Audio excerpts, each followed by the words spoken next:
What's up? We have a replay from xKigyo. I want to call you X, like exhibit. And we just pulled it up here, and sometimes the match replay shows the actual player name, other times it just shows this kind of stuff. But X, my man X, sent this replay in. He was playing a jungle Kindred that did not seem to go as he had anticipated, as we could probably tell by the 1, 7, and 6 stat line, although that's probably better than some of the games that we've played today, unfortunately. He says, hey, in this Kindred game, I was wondering, is it better to go for ganks early game or keep farming up in the jungle? And that, I think, is a really good question to ask, but unfortunately there is not one right particular answer. And the reason I say that is because each game, and that's one of the cool things about League of Legends, is that each game is nuanced and each game is different.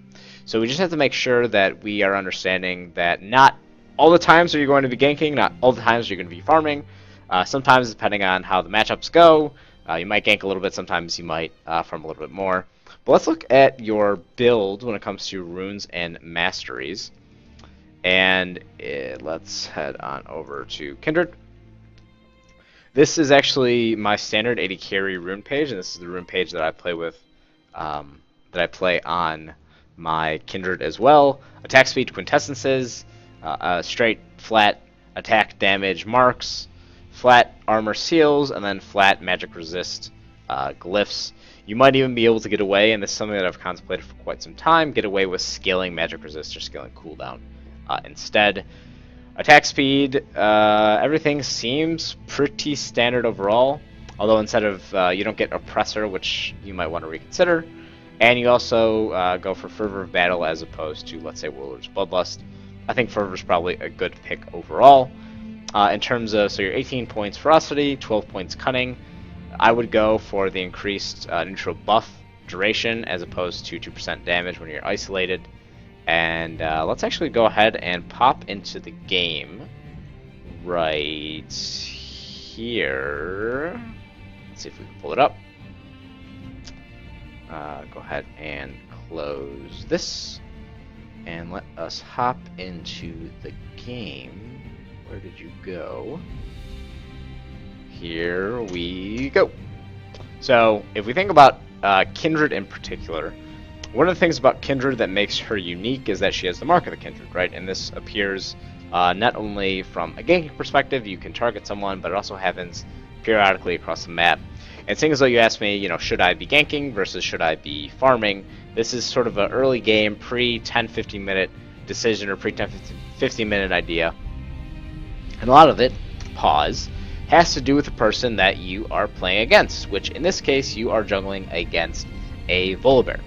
Now, what we know about Volibear versus Kindred matchup is that Volibear is extremely hard to kill early on in the game, and as a result of that, we want to make sure that we are we're making decisions that, what's going on, crew? We're making decisions that help us in the best way possible.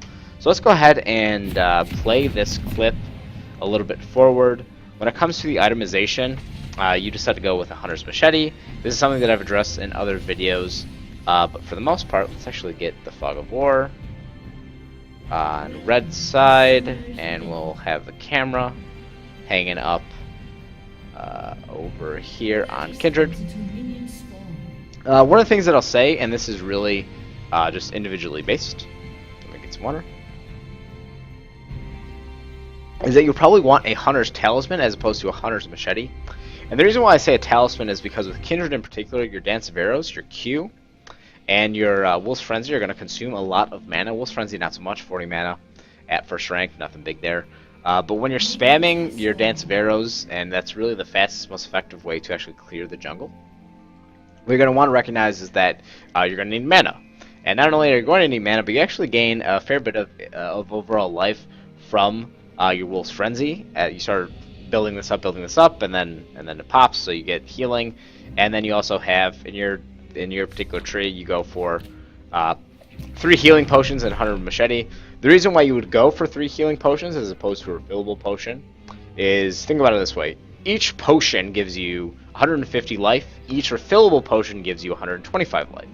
meaning that you are able to recuperate 450 total life before you have to go back to base. And on a champion like Kindred, that's almost an entirely full health bar, not even considering the additional HP you're going to get back from Wolf's Frenzy. Okay, so we sort of lay down the ground rules of that. That makes sense. But we also think about it from the perspective of we'll have 3 potions, so 450 total life, versus the 125 life that is given to us from the refillable. So that's 250. We are almost effectively doubling that number. So going for the health potions is cool, but going for the 3 health potions plus machete seems like overkill. So let's look at how you position here. We know that the creeps spawn at 140. You might even want to pop your Wolf's Frenzy at about 138. You might not get the full effect of it, but you'll have it sooner for when you clear blue or you clear someone else. This is you sort of running around. You have the benefit of having a Soraka as well. They gave you a really awesome leash, and you actually smite it a little bit early. So here we go. Dance of Arrows, pretty standardized. You cutting around, nothing special to watch here.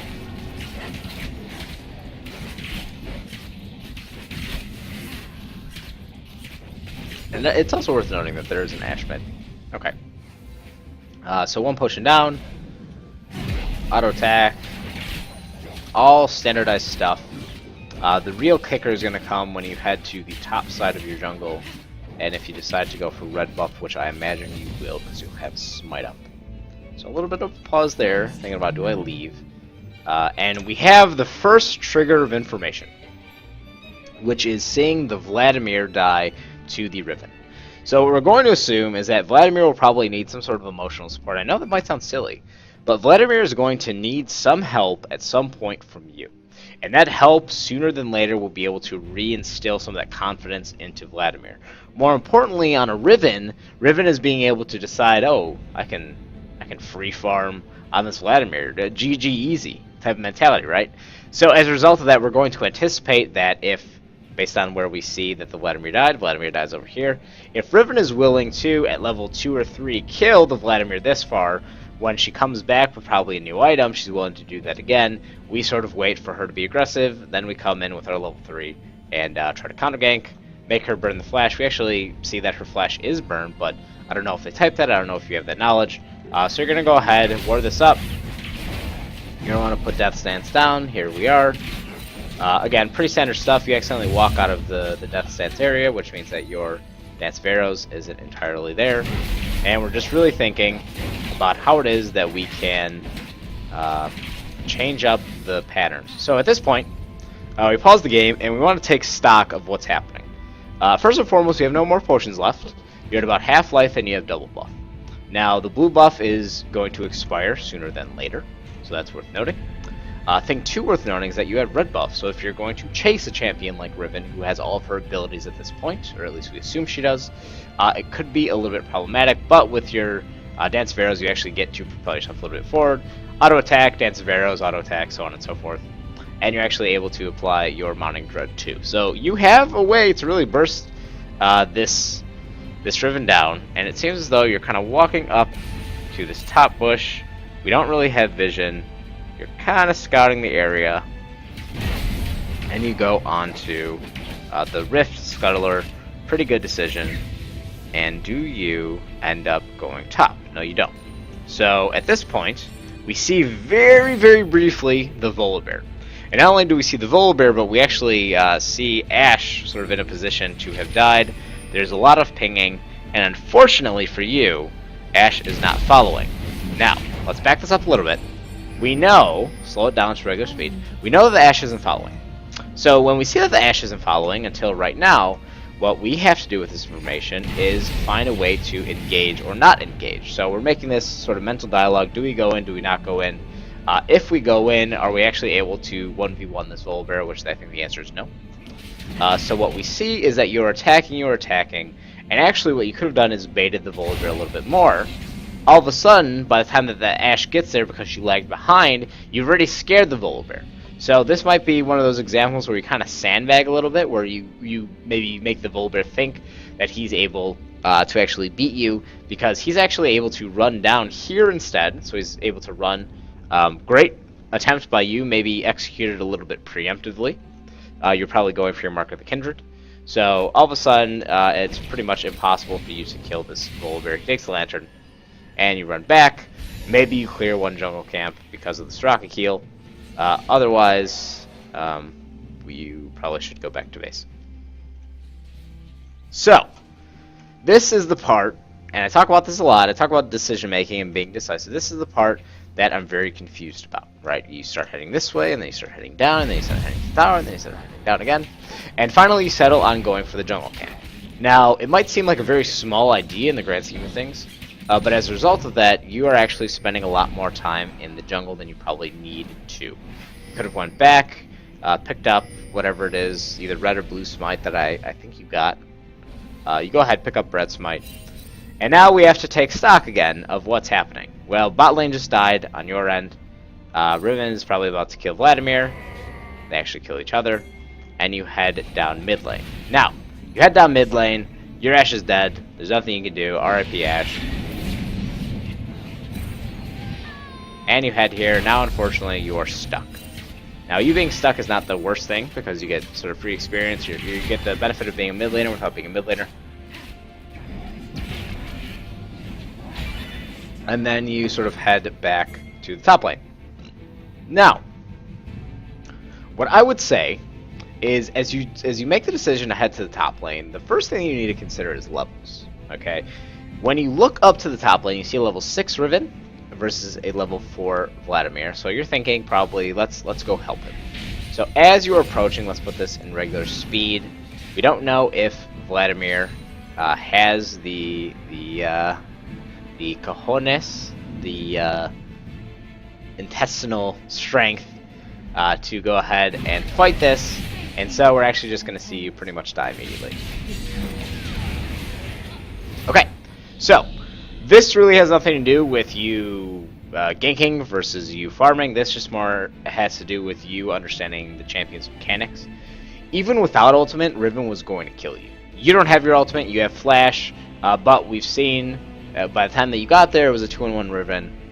This is something that you probably would have thought, and he'll probably get the kill over here on Vladimir as well, I would imagine. Waiting for cooldowns. Not so much. Volibear's there. This poor Vladimir is just not having a good day. And Volibear's not even trying to hide it. Volibear's just kind of lurking around there. Hopefully he'll tank him first. And there we go. So maybe you've made the decision. I'm giving up.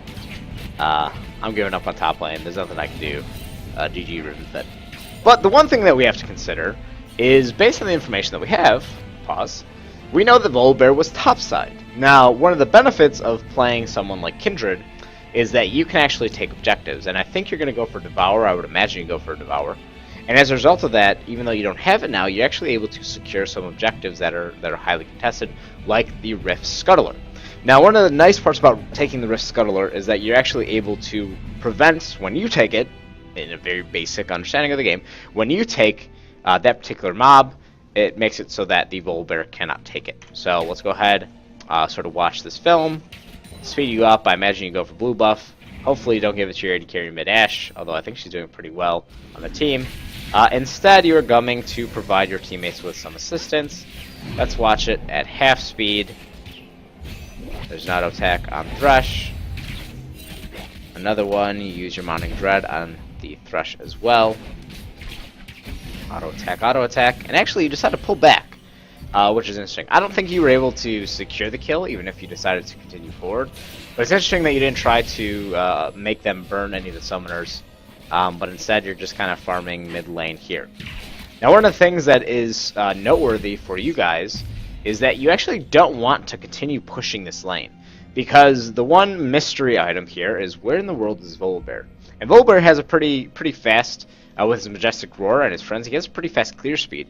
So he can actually be running over here fairly quickly. So you want to make sure that you're not pushing this in, unless the consensus idea was that you guys are going to push this in, head back to base.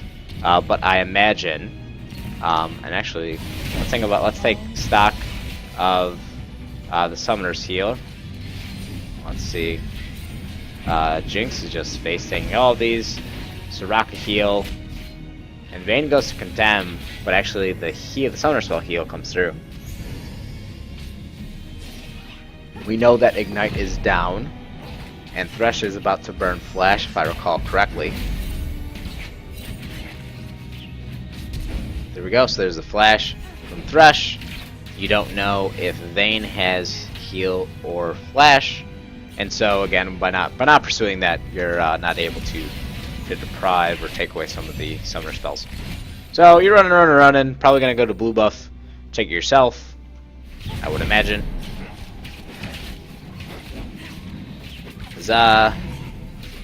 Unfortunately, you don't have enough life, unless Soraka comes to your aid. You don't have enough life to take this. This is one of the reasons why, and not at this point because you have the completed jungle item, but that's one of the reasons why Hunter's Talisman might be a better pick for a Kindred as opposed to the Hunter's Machete, but we already sort of covered that. We're looming around the 10-minute mark, and think about the overall jungle pressure that you've had compared to the Volibear. And this is sort of apples to oranges in a way. We're gonna make a little bit of a comparison here. But when we see the decision, ultimately you're deciding to farm in order to get enough gold for Devour. And unfortunately for you, and this is one of the reasons why I say get refillable potions, because it makes a bigger impact longer in the game as opposed to 3 potions early on, is because you're just getting your butt whooped by a bunch of these mobs, and as a result of it, each time you go to clear a camp, you have to go all the way back, heal up at the fountain. Imagine if you had 250 additional health in your pool, right? So your overall health is 876. Imagine if you had 250 total health, so about half of your health, a little less than half, about a third of your health. Okay, so as we're going here, we're thinking about the decisions that are being made. You have red buff, you're heading down toward the Jhin, and you see the Mark of the Kindred. Now, let's pause this. I wanted to be the predictor. I was about to say, because Volibear has done this one time, that the Volibear was going to be there once more. And lo and behold, what do we see but a bear in the river. Now, this Volibear is hungry for you. You have blue buff. Yeah, you're ripe for the picking. Your teammates, not only is your Jinx low, but Jinx is sitting under tower and Soraka's over there. Soraka has the presence of mind to actually come and approach you. And what we do know, based on smites, is that your smite is weaker than Volibear just based on your level alone. So you actually can't contest this Rift Herald. Or, I'm sorry, the Rift Scholar. So you see the Volibear come for you. You start to run upwards toward your teammates. All of a sudden, Thunderclaws are coming out. You're fighting this Volibear, and you actually are able to secure the kill. The one and only kill of the game for you. So, as you're here, you decided to take the Volibear down. Unfortunately, your Ashe isn't here. So what is the next decision that you make? Well, you're absolutely correct. Take the Rift Scuttler, because you might be able to, once the Ashe gets around here, might be able to pick up this dragon. Now, if you are really coordinated, you'd be heading over to this Veigar with Soraka. Ashe would be shooting her ult down the middle, and you'd be able to kill. Unfortunately, that's not the case, so go ahead, pick up your Mark of the Kindred, and now at this point you decide to come over. So we see the Ashe, arrow miss, we see you running over, and you actually slow down a little bit. Now you're coming to run over again, and here we have a kill, question mark, not a kill. Overall, what I would say at this point is go for the dragon. Instead, we sort of run over here. We know that Thresh doesn't have his flash up just yet. We don't know about a second summoner. We see the engage coming onto the Vayne. You're not going to be able to do much to her. Lantern comes out. All of a sudden, what we're starting to see, and this is sort of the repetitive task that we're faced with right now, is that ganks bot lane aren't working out very well for you. And one of the reasons that they're not working out is unless the Jinx actually hits the chompers, there's really no way, or the Soraka lands her Q, there's really no way for you to actually slow them down unless you have red buff, unless you have blue smite, which you have neither in this circumstance. So you want to make sure that you're using your time effectively. Ganking top, ganking mid, trying to counter jungle and find out where the Volibear is, securing these objectives once you have Devour all makes sense. Actually, I think you're going for a warrior enchant anyway. With that being said, if you're going for a warrior enchant, you have earlier strength, which means you could take the dragon down, and you don't have to worry about missing out on the stacks. So you decide, even though you have vision here, to go for the Cinderhulk Volibear. Do you trust in yourself? It seems as though you do. All of a sudden, you're actually able to make a really good play happen. Double kill for the Ash, teleport coming in for the Riven, and everyone dies to Riven, right? That's one. All of a sudden, you change your mind, you're able to fight. Second kill. Actually, that's your first kill, oddly enough. Good decision. Let's sort of fast forward into one final decision. The one thing that I will say at this point is, based on the cooldown timers, you know that Volibear is up. You're very low on mana, so instead of going for the damage on this tower, because you're most likely not going to be able to kill it before someone comes to you, you might want to go for your Mark of the Kindred, because Volibear has been really good at contesting those. So all of a sudden, you get pushed out of lane, you don't get mid lane, now you want to make the decision to go for Rift Scuttler. But unfortunately, the ward that you put is right there, and we don't have additional vision. And so we're just hoping that you could get it before the Volibear comes to you. Like the Psychic that I am, Volibear finds you, and you have died. So, all of a sudden, we're starting to see the decisiveness of, or lack thereof in a lot of ways, of these objectives, a lot of the time based on where the predictions are of the opposite jungler. Now, it's sort of Murphy's Law in the way that what could go wrong will go wrong. And we've seen Volibear do the same thing 3 to 4 times already, and it all circles around your Mark of the Kindred, that also happens to be the Rift Scuttler. Each time that you've gone for the Mark of the Kindred, there was a magical Volibear there. Each time you've had to fight Volibear or run away, this time with low mana, with Veigar right here, even though your mid laner is not anywhere near you, you go to try to secure it, you don't have vision, you actually put your vision here as opposed to maybe placing it a little bit further out, like here, or blue buff, or right here. As a result of it, you get taken down. And so when it comes to the question or the consideration of, do I go for more jungling, do I go for more of the ganking path, what we basically found out is that when you went to gank bot twice, not a lot's being accomplished. One summoner spell and the flash is being used. Okay, when you go to gank top early on in the game, when Riven is level 6, Riven basically deletes you, not much that we can do there. And then when you go to push in this mid objective, what we find is that you're actually not able to secure it. So ultimately it boils down to you making the smarter decisions, or maybe the more rational, thought-out decisions as to what it is that you can actually accomplish, as opposed to what it is that you're actually doing. So overall, I think there are a lot of elements in this game that were really good. Some of the fights that you had picked were fine overall, and I like that you're trying to help out the bot lane, especially because the Jinx seems to be struggling a lot. Like, she has 39 CS to 93 CS from the Vayne, which I just came to realize now, with 2 kill difference. So there are a lot of things that you need to consider. Helping out your bot lane, very admirable of you. Accidentally feeding the top lane because you didn't recognize that a level 6 was there, not so great. Being greedy, trying to get the tower, unsuccessful because Veigar's able to run back. And then after Veigar's already here, going for the Rift Scuttler. Okay, so we're seeing a couple of repeat, not necessarily mistakes, but repeat decisions that are leading to maybe not the greatest overall gameplay. So that is my replay feedback for you. There are definitely very specific areas that you can pinpoint, and we can sort of make decisions based on that moving forward.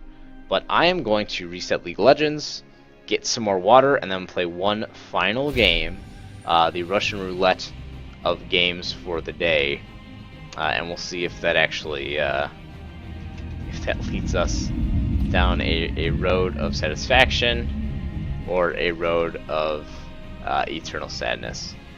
We're gonna go ahead